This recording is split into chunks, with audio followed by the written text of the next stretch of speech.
And I said, okay, good ship. Then she had Sebastian, and a couple of years later I thought, what's one more? Then she teased me and said, guess who's pregnant again? And well, before you know it, Ava was here. And the amount of tension was divided by 4, and the amount of brattiness increased tenfold. I was now 15 years old, starting high school. Next year, dealing with my own problems. Amongst those, the connected dot pimples that line my face, the fire truck red, skin tone my face would take every time I tried to talk to a girl. Trying to find a place at the lunch table with the cool kids. That's what was important in my life. And then one day, Mom had more news for me. And this news was about to take every last bit of attention away from me. And the rest of the kids. It's not about me. It was the day that Sebastian was diagnosed with leukemia. At that age, for some reason, I didn't know too much about cancer. I didn't understand the gravity of it.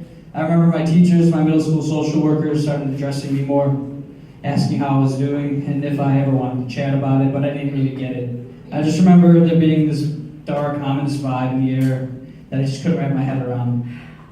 I never, not even once, considered how bad things could get, and that was until I visited Sebastian for the first time in the hospital. Seeing him and how all that medication and all the treatment had begun to take its effect, I couldn't believe what was happening to my brother. And it pissed me off at first, why him? Why couldn't it be me? I would have, any day I would have taken that instead of him. So I began to separate myself from the situation. I couldn't handle facing it. I couldn't understand what was going on. And for what I remember, I spent most of my time at first in denial. And I remember Madison was too young to process what was going on, except for the fact that, Sebastian was ever around to play with her. And that was, her number one. But at the time, I never once thought things could get worse. Eventually, Sebastian went into remission, and things were finally starting to seem brighter. But then, one day, as I was getting out of school, high school at that point, I got some more news from Mom.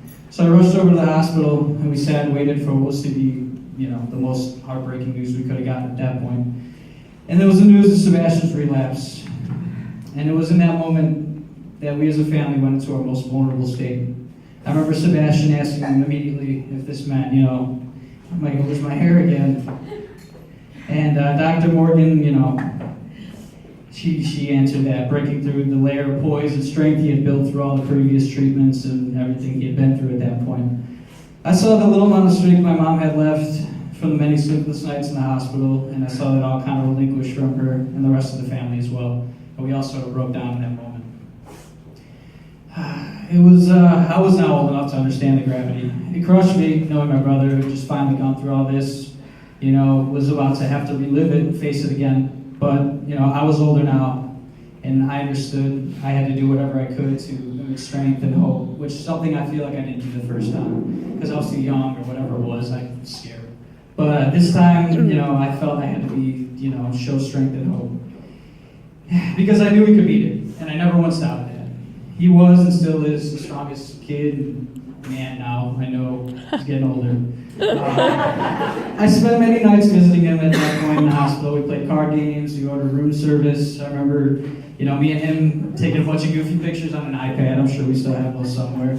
Despite everything, we were laughing and enjoyed each other's company, almost as if the room wasn't littered with IVs and medication. We did all we could to pass the time. Before you knew it was the day of his transplant, and the next thing you know, he was in remission again.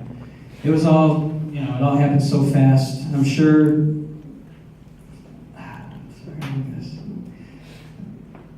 not so much for him, but I hope the time I spent keeping him company, along with Madison, my aunt, grandma, everyone who came to visit, I hope that helped pass the time and make it a little easier.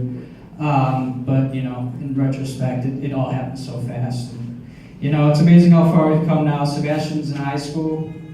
Madison's, graduating with like a 6.0. Ava's doing like quadruple backflips off the couch, taking her gymnastics very seriously. And then, my mom and dad have become a lot closer.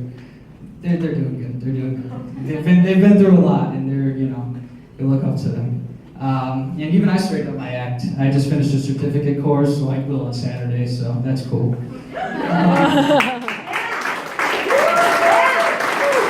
And then, I guess the point is the cancer uprooted us all from our lives, as it will many people's lives, whoever has to go through it.